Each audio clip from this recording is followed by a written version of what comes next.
Ladies and gentlemen, welcome, children of all ages, and wrestling fanatics, to the F.E.W. Show! So I am your host, Captain Bogy. Running the controls for the F.E.W. Show is 24/7 Lou. Behind the scenes, our stage manager, JFEW. This is episode 4. Lou, can you believe it? We made it to another episode. They let us in the building. Yes, they did. Well, we are underground somewhere in the Miami area, the 305. Our location is more secret than Club 33. Club 33. Where's that at? I don't know if maybe JFEW might be able to help us out with this. Have you ever heard of Club 33, being that you are Disneyland fanatic? Have you ever heard of Club 33, JFEW? Club 33, sir? Okay, well, listen. I'm going to go ahead and school you because I thought that you were, the leader of Disneyland. Club 33 is located in Disneyland. If you have enough gold coins to apply, there'll be a waiting list of 14 years to get in. It's a very special place, okay? So check it out next time you go to Disneyland because I know you go over there frequently. So our guest today is going to be Daniel Puder. Yes, we have him here in the house. Well, just to let you guys know, we had 5 ninjas subdue him, then blindfold him, and flown him into the private airstrip over here behind 24/7 Miami Studios. So, yeah, we'll take off the handcuffs and everything, and we'll have him in the show in our 3rd segment here. So, guys, very excited. Thank you very much for tuning in. We're going to go ahead and begin with a little disclaimer. And, we need to do this in the beginning of every show. We are here to have fun. We hope we have something for everyone. If you're a wrestling fan, you'll appreciate this. If you're not a fan, we will try to entertain you. The goal of the show is to highlight what is going on in the Miami area wrestling scene through the experiences of the F.E.W.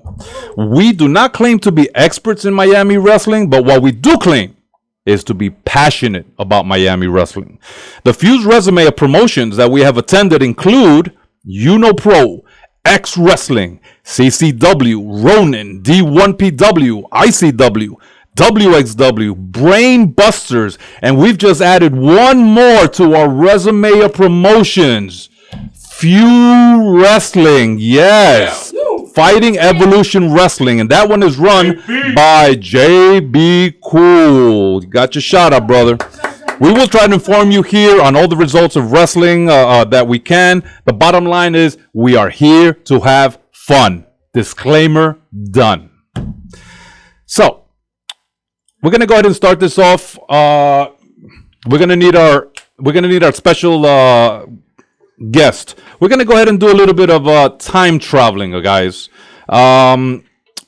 I don't know, 24/7 Lou told me that he found a machine here in 24/7 Miami Studios and that it can take us back into time. Now, that's very exciting for me. One of my all-time favorite wrestlers is Macho Man. Yeah. So, we're going to go ahead and try this contraption that 24/7 Lou found here in the studios and see if it can take us back to March 28th, 1987. This is the day before WrestleMania 3. We're going to do a quick test over here.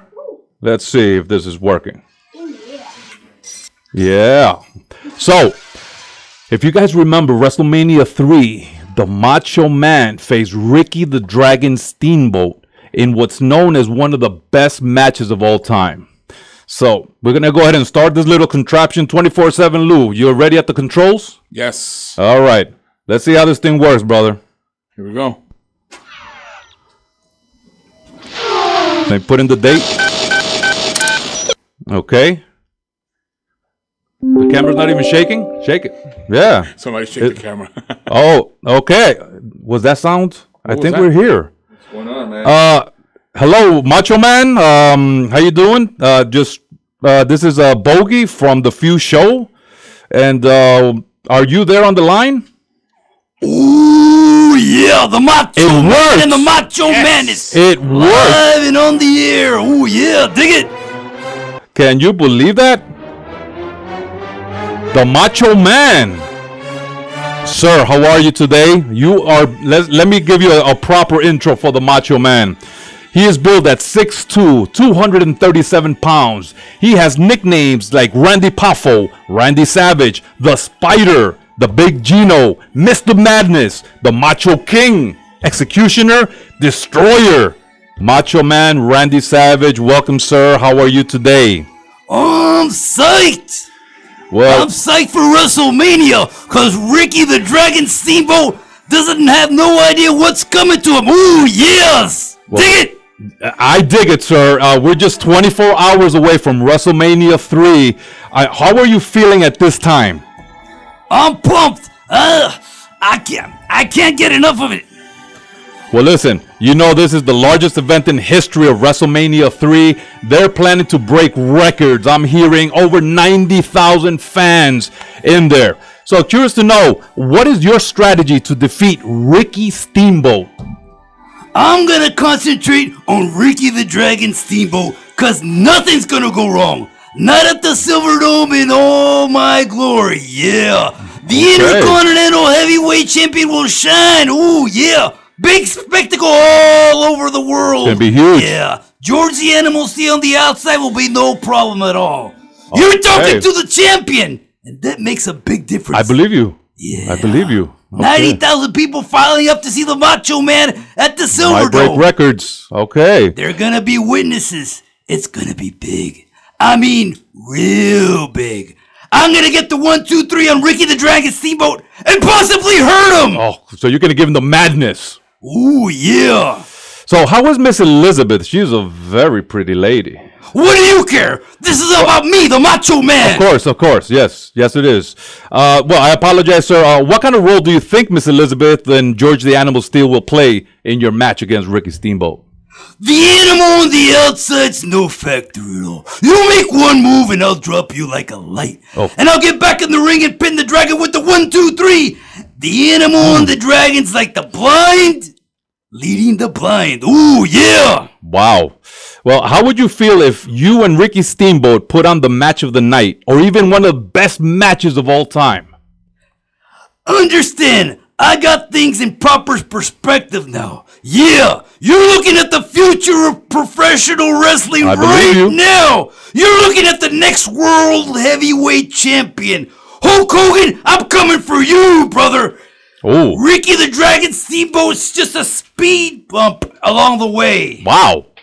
An easy victory for the Macho Man Randy Savage in WrestleMania 3. Those are some machismo words there you're throwing out. Some big names in wrestling. Well, okay, we're going to see. Stay tuned on that one. So you're known as the Macho Man, and you embody it very well, sir. I'm going to go ahead and make up some wrestling names just out of the blue, and you tell me how you like them. How about a name like The Rock? That sucks. Oh, okay. How about Puerto Rican Hound Dog? Even just Hound Dog sounds crappy. Okay. How about The Big Show? Well, he better be huge. Okay. Ace Mayhem. Not bad, but he better bring it. Yeah. How about the Boogeyman? What? Oh, okay. That might be a little too far. How about John Cena? Sounds like a kid I used to pick on in high school. Okay. The Undertaker? That name is dead. Ooh. Stone Cold. Sounds like a beer. Yeah, it does. Yeah. JB Cool. Not as cool as the Macho Man. Ooh, yeah, dig it. I dig it, sir. I dig it. How about a tag team called, let's see, Guadalupe Brothers? I would kick both their asses and send them back to Mexico. Oh, okay. So we'll stop it there. We don't want any deportation going on in this show. So any last words for the Macho Maniacs out there that are following your every move, sir? Get ready for the Macho Madness because history beckons the Macho Man. Ooh, yeah, dig it. Well, thank you, sir. Again, good luck. 24 hours from now, you will be in the biggest match of your life, the biggest match of WWE. And good luck with your intercontinental match, sir. So you have a great day. All right. So I guess we got to get back home. So 24/7, Lou, go ahead at the controls. Help us out. We got to go back to our time. Savage. Yeah. All right. Are we back? It's still working through it. All right. I think we're back. Yeah, we're back. Oh, this is the right time. Okay. Saturday, April 16. All right, guys. Well, there you had it. We went back into time and talked to Macho Man Randy Savage at one of the largest wrestling events, which actually got topped this last WrestleMania.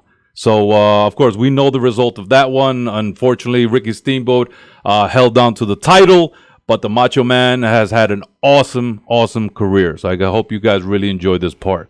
So we're going to go ahead and take our first break. And this last segment was sponsored by X Wrestling. And just to let you guys know, they have their next event April 30th at the PAC, the Polish American Club. So if you're not there, you are nowhere. All right, guys. Catch you in the next segment. The Few Show. Hey, what's up? This is WWE superstar John Cena. You are on 247miami.tv. What's up, guys? WWE superstar Kofi Kingston. I'm Wade Barrett. This is WWE superstar The Miz in 247miami.tv. And it is awesome. Like the Few Show. Okay, guys, welcome back to the Few Show. We're going to start off this segment here with some honorable mentions. We do have a wrestler that passed away just a few days ago, actually this last Tuesday. Wrestler Balls Mahoney. He passed away at age 44.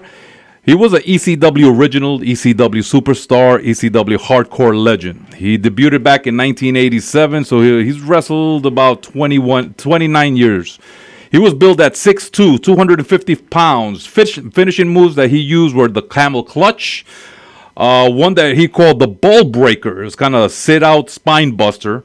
And another one called the Nutcracker Sweet. It was an over-the-shoulder sit-out scoop slam pile driver. He had some nicknames like Abdudah Zing, Abdudah Dane, Boo Bradley, John Reckner, Mahoney, Xanta Klaus. Xanta spelled with an X. Very creative. And also, I think, best known as the Hardcore Chair Swinging Freak. So our condolences to his family from the Few Show in 247 Miami. Now, here's another mention for another wrestler that has retired. Maxwell Chicago. Those that have seen him perform, well, you know, you really got a lot of enjoyment out of him. He debuted back in 2003, so he's wrestled almost 13 years. He was billed at 6 feet, 216 pounds. And his finishing move, which it fits him exactly, was called the Tequila Sunrise. This guy was just a joy to watch, okay? If he stepped in, you were paying attention to him the whole time until he left. He had one of his nicknames was "Your Entertainment for the Evening." What a nickname. I love it. His trainers were Marty Jannetty and Brian Knobbs, some big names there. And an entrance theme music was Smells Like Teen Spirit. Smells Like Teen Spirit. So again, good luck on your retirement and on your future endeavors, Maxwell Chicago. Now let's go ahead and do some recaps. Actually, let's go ahead and recap one of the largest wrestling events of the year, WrestleMania. Yeah. WrestleMania 32, April 3rd. So, just to let you guys know, the Few got together. Yeah. And Will Mascaras, he went ahead and hosted it. We had such a great time as always. This is second year hosting. And these were the results. If you did not see it, I guess you were under a rock, but these are the results. So for the World Heavyweight Championship, Roman Reigns, he finally gets through the obstacles and wins the championship belt. Yeah. Then there was an impromptu match that wasn't even announced. The Rock came in. And in about, I think he set a record, 6 seconds, defeated Eric Rowan, really. Oh. Then the Andre the Giant Memorial Battle match, Battle Royal, that one was very exciting. And Baron Corbin, out of nowhere, guy from NXT. I believe this is actually first WWE appearance. And he took it all.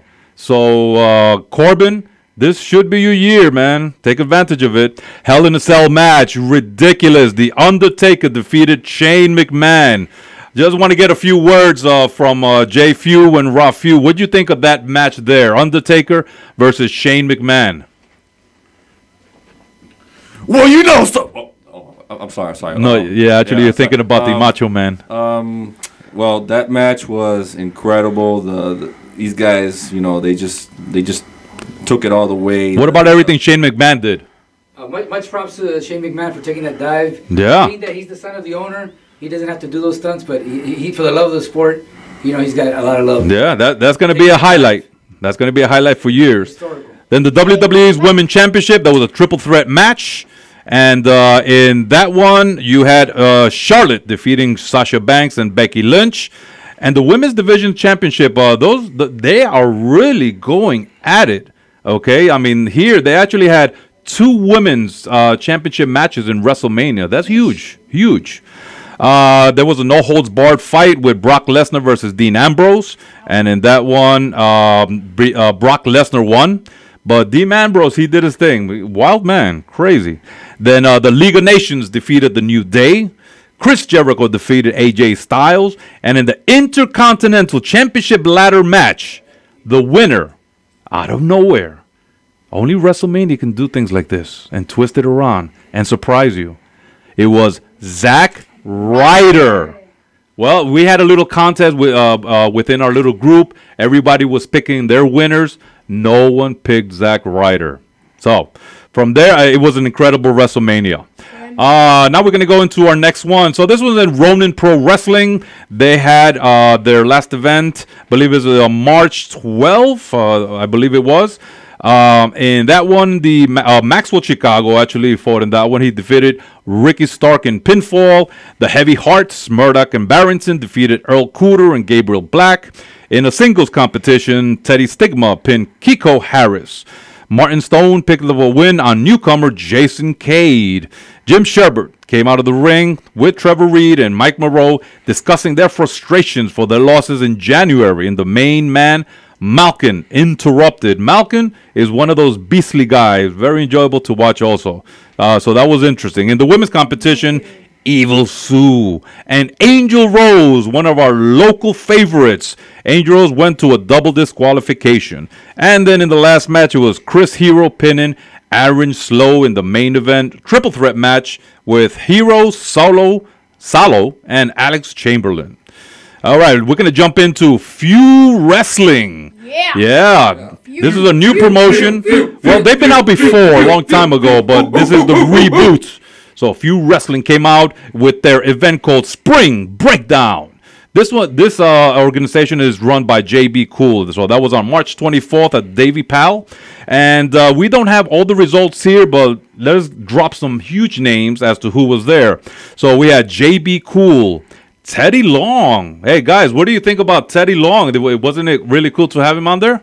Teddy. Oh, okay, yeah. Teddy. Then we had Ron Simmons, a.k.a. Mr. Damn. Too Cool Scorpio, Ace Mayhem, Leo Rush. What about Leo Rush? What do you guys think of that one? That small guy? All right, they're frozen. I don't know what's going on with the microphones. Pope D'Angelo De Niro was there, and TNA Knockout Rebel. She would look very nice. Yeah, all right. All right, now let's go ahead into X Wrestling Fight Night 3.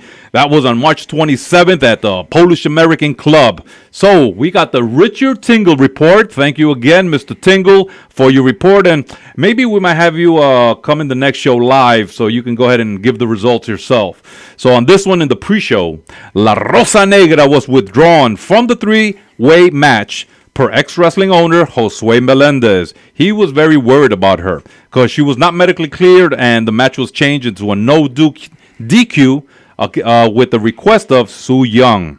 So, and then a contract signing for that main event was supposed to be Max Stardom and Eli Vega.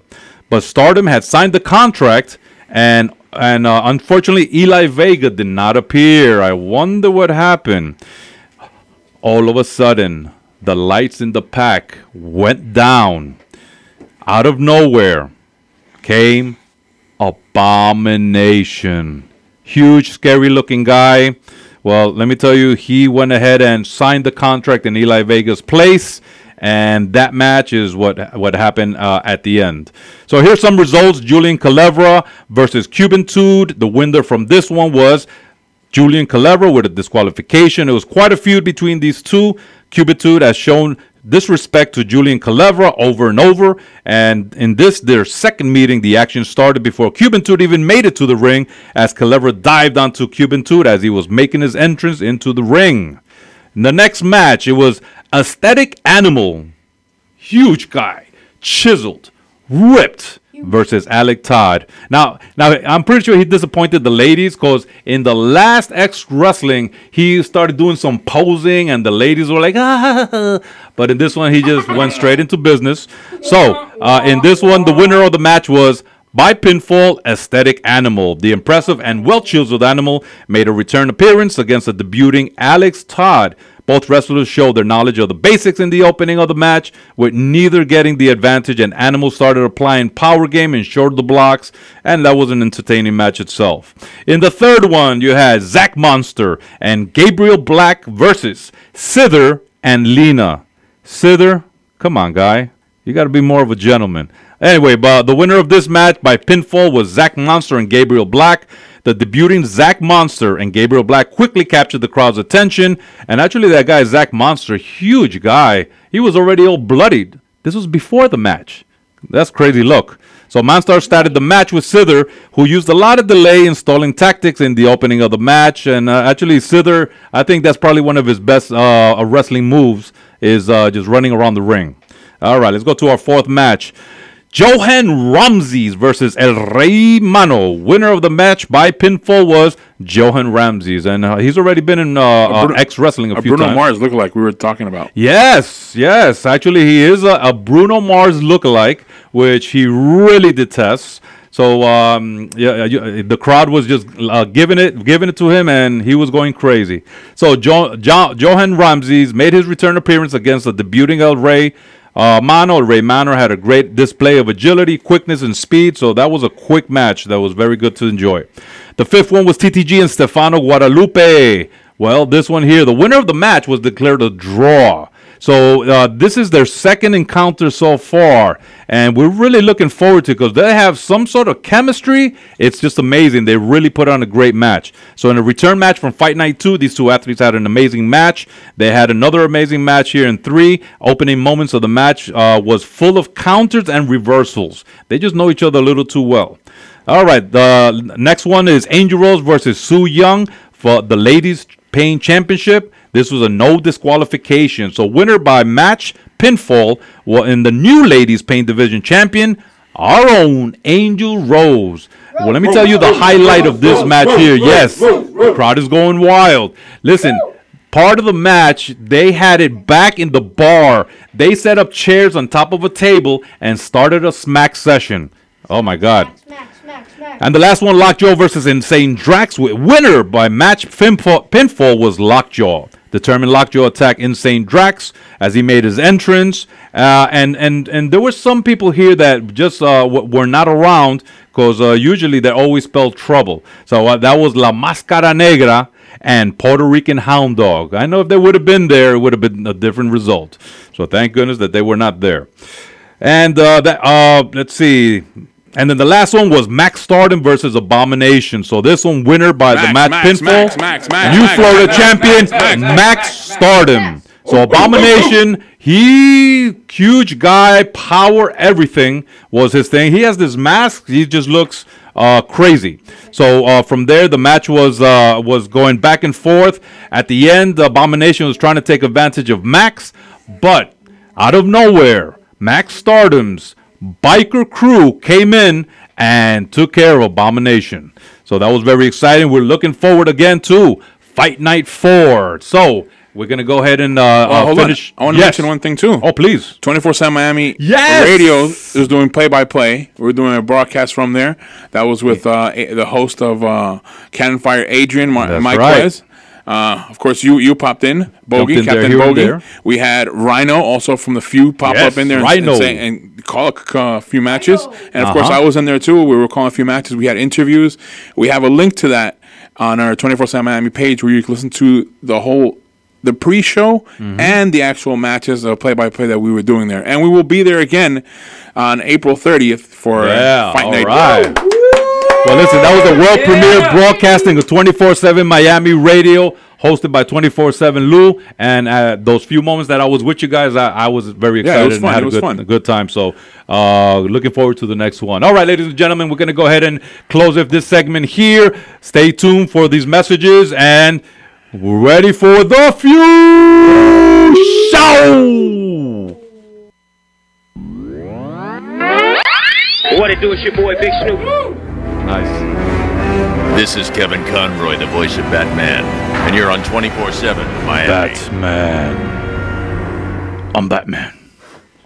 No, I'm not. I am Captain Bogy, and welcome back to the Few Show. Well, it's finally here. Build up of weeks. And actually, first I want to give a quick shout out to JFEW. JFEW has made this segment here, this guest here, possible. So, in this one is the face-off. Okay, so it's Captain Bogy versus Daniel Puder. Yeah. Daniel Puder in the house. How are you, sir? Perfect. You ready? Yeah. I mean, you're big and tough. So. I get it. I don't know. Your kids over here, you brought them for bodyguards. You Yes. get them all the latest, like, new guy versus old guy out. Oh, yes. I get it. And you don't even put me there. Unbelievable. I was looking for your action figure that said it was sold out. Okay, that like makes that sense. answer? That makes sense. I try. I appreciate you having me on today. Well, thank you very much. Don't look at me like that. No. You ready? Did I blink my eye? I'm sorry. I don't know. I think you winked. Okay. It's not blinking. I'll try not to blink.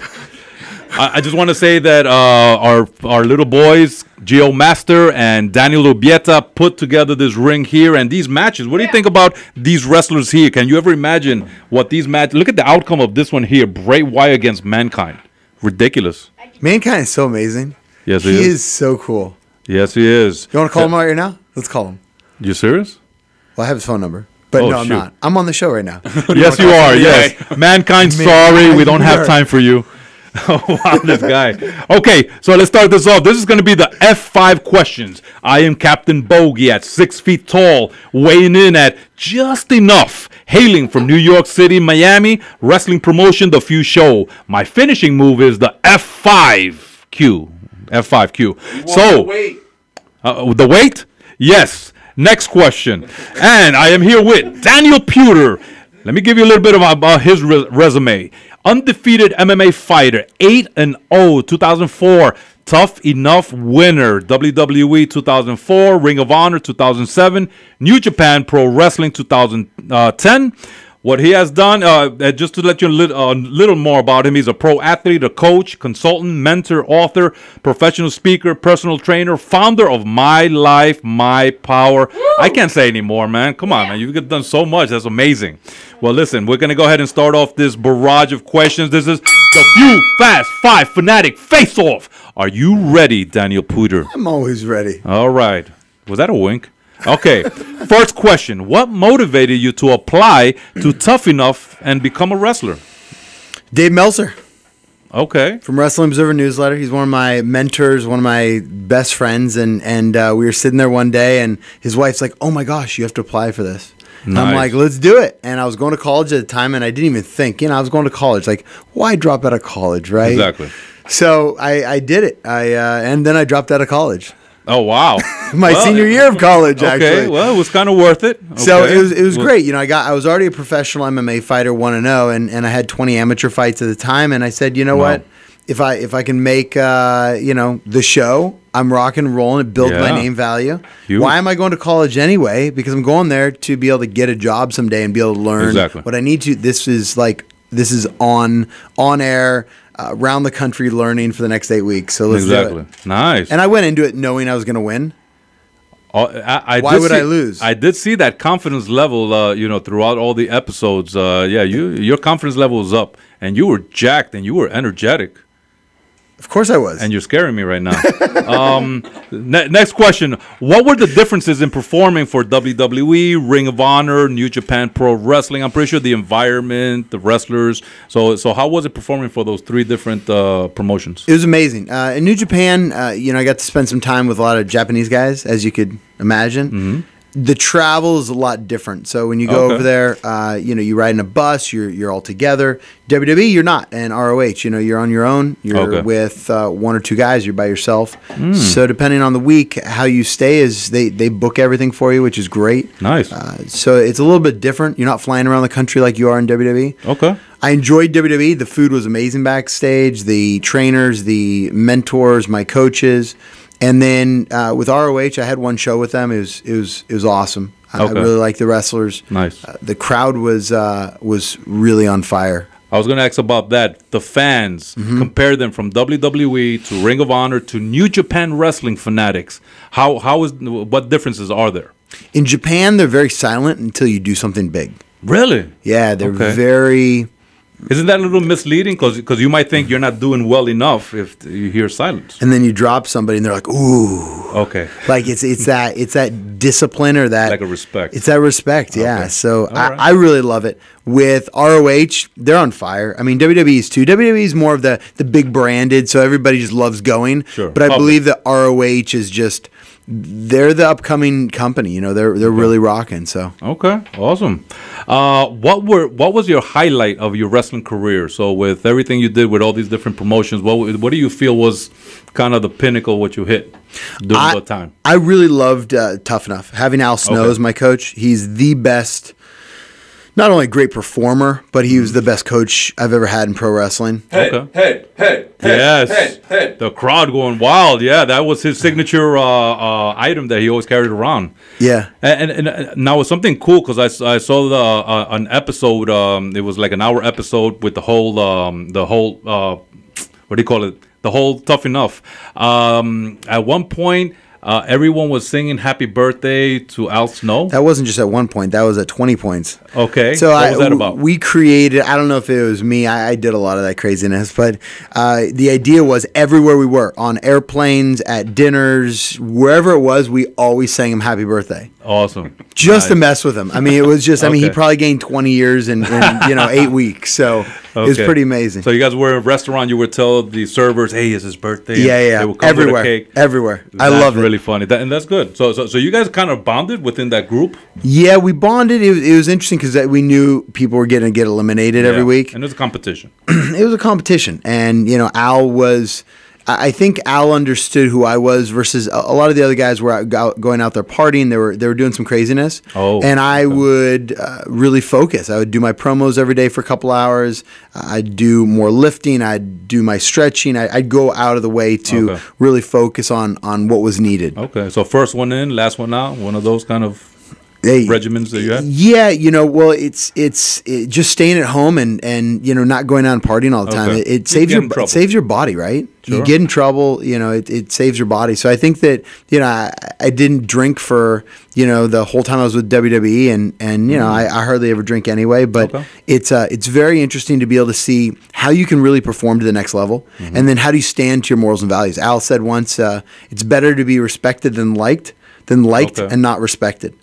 Interesting. And so you get these little things from these coaches, and you see it, and I guess I wasn't as moldable per se as some other wrestlers. Okay. Because I had my morals and values. I wouldn't do certain things to fit in. So, but it was amazing to click with the guys that I did click with. Awesome. Who are your top 5 wrestlers of all time? So reaching back into those 80s and 90s, what would you say were your top 5 wrestlers? I'd have to say top 1 is Steamboat. Just because, and I've always talked about, his matches were incredible. Yes. To be able to see how fluid he is, I'd say Al Snow. I'd say Eddie Guerrero. Wow. And I got to wrestle with Eddie. And I'd throw in Chris Benoit because I got to spend some time talking to him. I had a couple dinners with Eddie, and that was pretty amazing when I was on the road. And I'd say Al Snow. Awesome. So those are my 5 favorites. Nice. I like Hulk nice too. List. I like Hulk because he had blonde hair. I had blonde hair.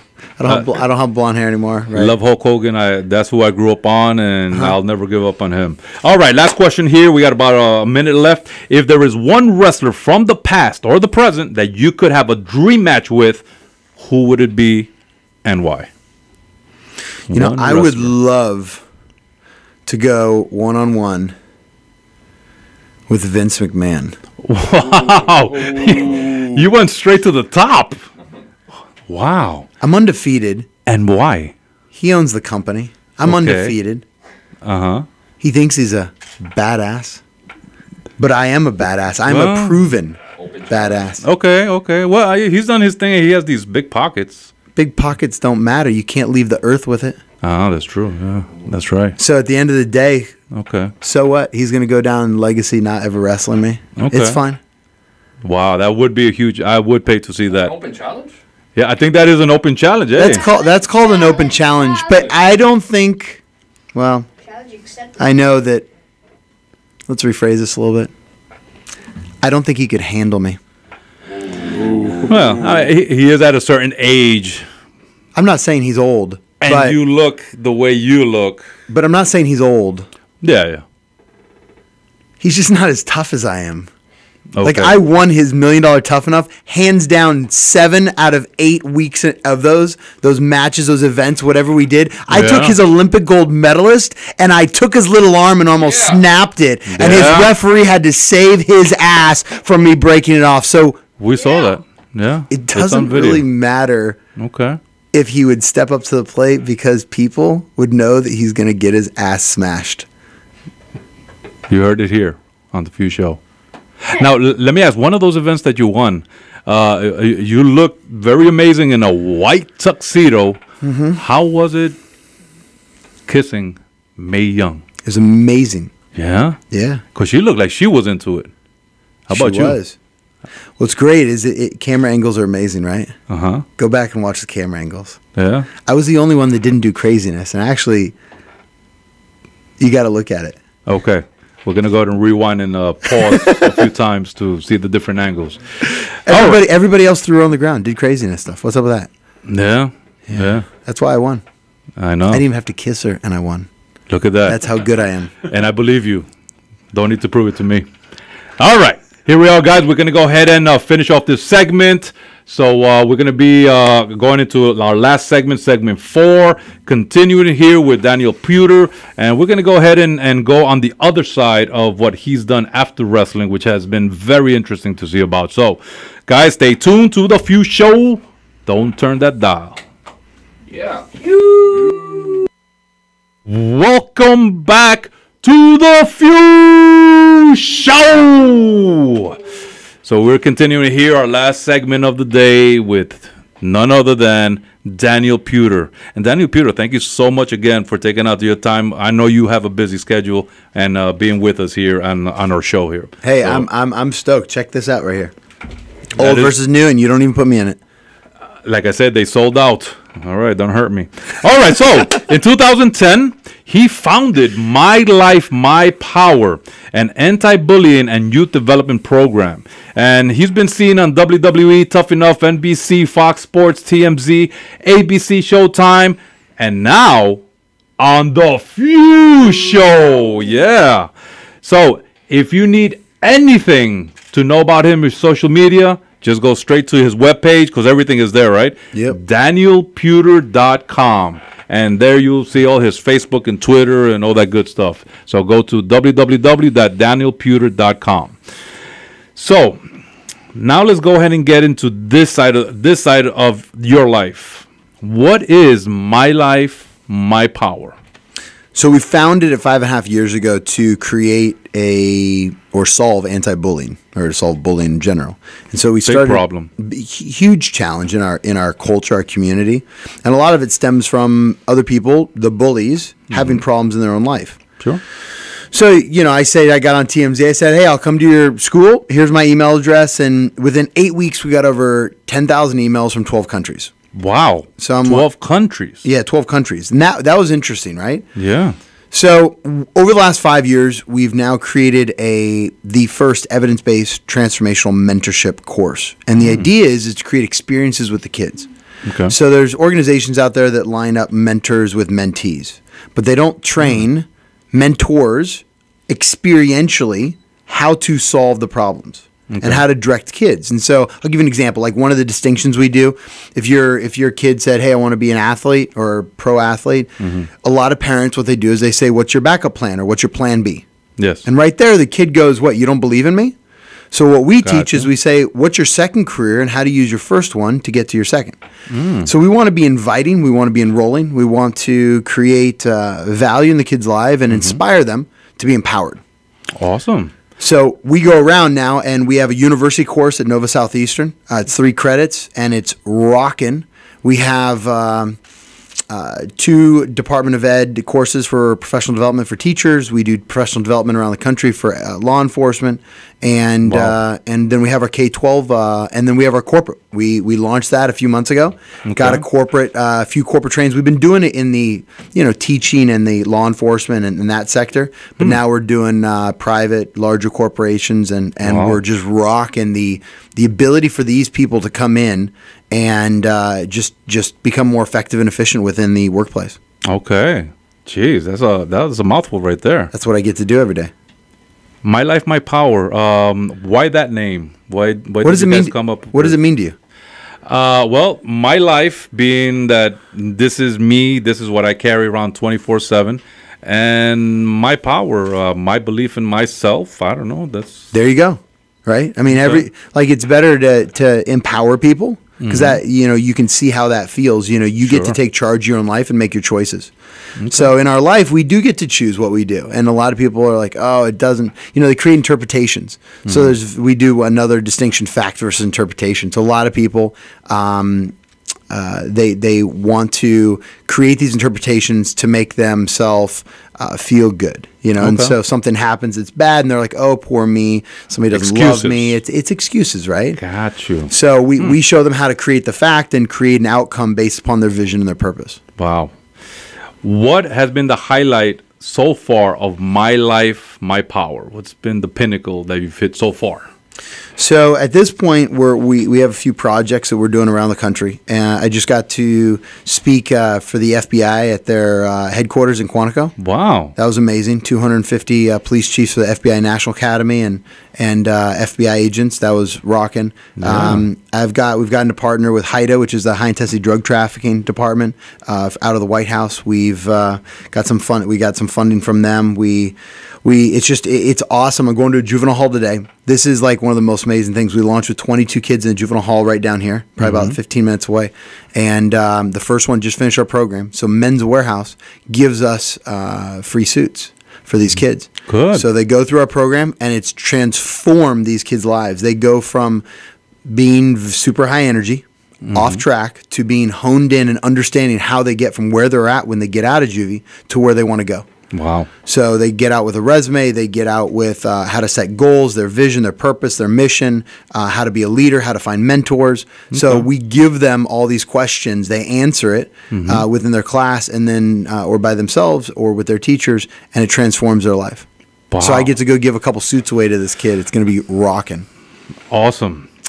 Who would you say is the most influential person that you've met so far with this My Life, My Power organization? Because you've been in contact with a lot of different people, said teachers, law enforcement, FBI. Who would you say is the most influential person so far that you've encountered? I can't say there's one influential person. I'd have to say, with our organization, I'd have to say my partner, Brittany Lozano, is one. She has worked her butt off for the last 5.5 years with us, or 5 years. I'd have to say Ed Massey. He's the chair of our advisory board. He's the past president of the National School Board Association. And then we have so many teachers, so many law enforcement that want to make an impact. Good. And and that's the challenge. Is we really found a lot of people that don't, and so that don't want to help out. Yeah, they don't. Wow. Okay. Well, because they're owned. The prison system's private. Everything's. Gotcha. Pharmaceutical industry, beer industry. All these things. So why would they want to put themselves out of business, right? Exactly. Now, on a personal basis, what's on your personal bucket list in life? You know, things to do. I mean, this right here is huge. We'll put this to the side. Anything else that you have on your bucket list that you would like to accomplish one day, maybe even if it's later on? Yeah, I'll have an island, a couple boats, helicopter plane. Nice. Have a family. Okay. All right. Hang out with my friends. Yeah, I don't care. That stuff is all mumble jumble. It's all, you know. But it's at the end of the day, what I love is when, like at our Nova Southeastern course, I love when we had 15 kids 2 weeks ago stand up and they all said, I've completely changed my life in 4 weeks. That's the kind of stuff that yeah. That's amazing. That gets me like going, and that's what I love. The stuff. Hey, I've had fame. I've had have money. I have Prius. I love my Prius. Right. All the gangsters in juvie, they're like, "What? You got a Prius?" I'm like, "Heck yeah, I got a Prius." Yeah. 48 miles a gallon. Are you kidding me? Oh my God, nice. But it's awesome to be able to make an impact. Yes, and I can see you are. I've seen some of those videos. Now, we have JFEW here in the house. And he has, baby. Yeah. What's up? So he has a special question for you. And again, because of him, you are here on the show. So yeah, very appreciative. So JFEW, hit him. Not physically. Well, you know. he loves Macho Man also. Daniel, I just want to say thank you so much for coming here and talking about my life, my power, about your wrestling career. I have a question. My question for you is, you talked about the Kurt Angle incident that you had. You could have easily snapped his arm in the ring. And my question is, how was it working with Kurt Angle? Is he a nice guy? Is he a mean guy? Or, Well, he congratulated me on after I won Tough Enough. Oh, which was interesting. There's a picture actually backstage that I have that he was. That's weird. You heard it here first. But he knew that I was the toughest guy. I am the biggest badass that has ever been on Tough Enough ever, and so he knew. There's been a lot on there. And there's been a lot of tough guys. But you look at even these guys like Ryan Reeves. I beat him in arm wrestling, and his arms are twice my size. Wow. So at the end of the day, it's not twice the size of those things. Yeah, it's ridiculous. I know. He walks in the gym with like 100-pound dumbbells, but the silverback. yeah, right. So at the end of the day, it's I think that he was our All-American. He lived the All-American dream. He ate his Wheaties, drank his milk, and married the girl next door. Yes. And the challenge is that he was living next to a strip club. Oh, so okay. It's not a good choice. No. Yeah. All right. Thank you very much, JFEW, for that question. We're going to go ahead and do a few shout-outs here to finish this off. So thank you very much for the shout-outs to Soy Fabulous, GIOMASTER, Rhino, Poppy Few. Looking forward to your comeback. 24/7, Lou J. Moody, Bruce, MFG, Sean Patrick, Adrian Doodliness, Josue Melendez from X Wrestling, Pablo Marquez, Brandon from 100% Lucha, Correct Classic, JB Cool, Richard Tingle. Thank you very much for the report.